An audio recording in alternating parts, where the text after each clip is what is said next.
আসসালামু আলাইকুম। আজকে আমি তৈরি করব মাটন কষা রেসিপি।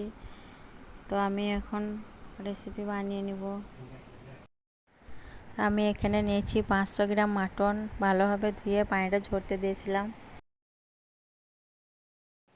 তো আমি এখন মাংসটি ম্যারিনেট করার জন্য একটি পাত্রে নিয়ে নেব।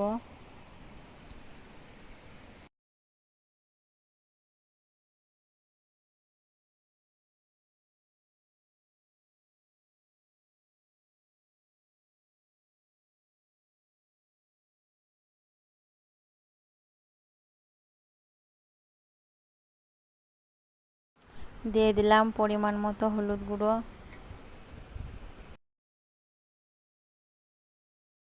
লঙ্কা গুঁড়ো,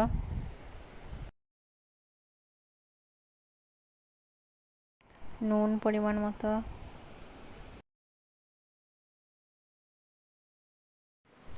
আদা ও রসুন বাটা 2 চামচ,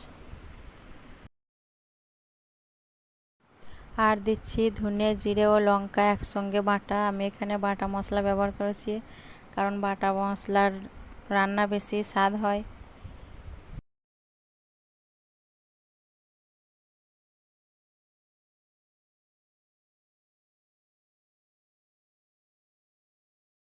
আর নিয়েছি পরিমাণ মতো টক দই। টক দইটা আমি চামচ দিয়ে ভালোভাবে ফেটিয়ে নিয়েছি।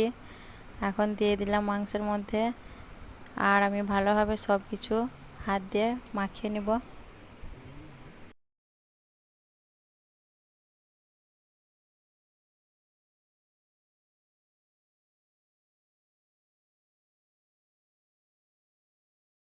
ভালোভাবে মাখানো হয়ে গেছে। এখন আমি এটি 10-15 মিনিটের মতো রেস্টে ঢাকা দিয়ে রেখে দেব।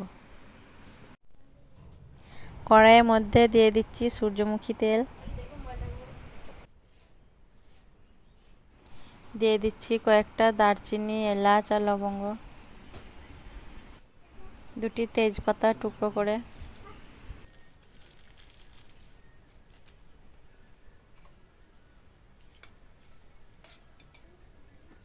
একটু নাড়াচাড়া করার পর দিয়ে দিচ্ছি পেঁয়াজ কুচি। পেঁয়াজ কুচিগুলি আমি লাল লাল করে ভেজে নেব।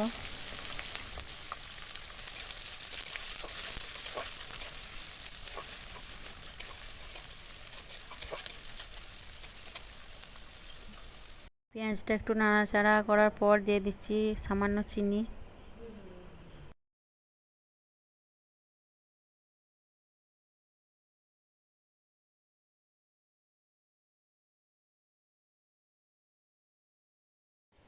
পেঁয়াজটি লাল লাল করে ভাজার পর এখন দিয়ে দিচ্ছি ম্যারিনেট করা মাংসটি এখন ভালোভাবে নাড়াচাড়া করে কিছুক্ষণ কষিয়ে নিব।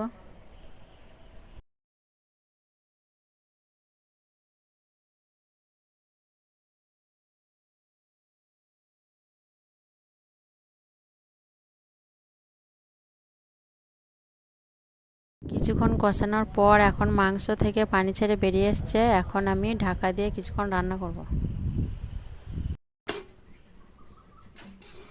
কিছুক্ষণ ঢেকে রেখে রান্না করার পর এখন আমি একটু নাড়াচাড়া করে দেখে নিব।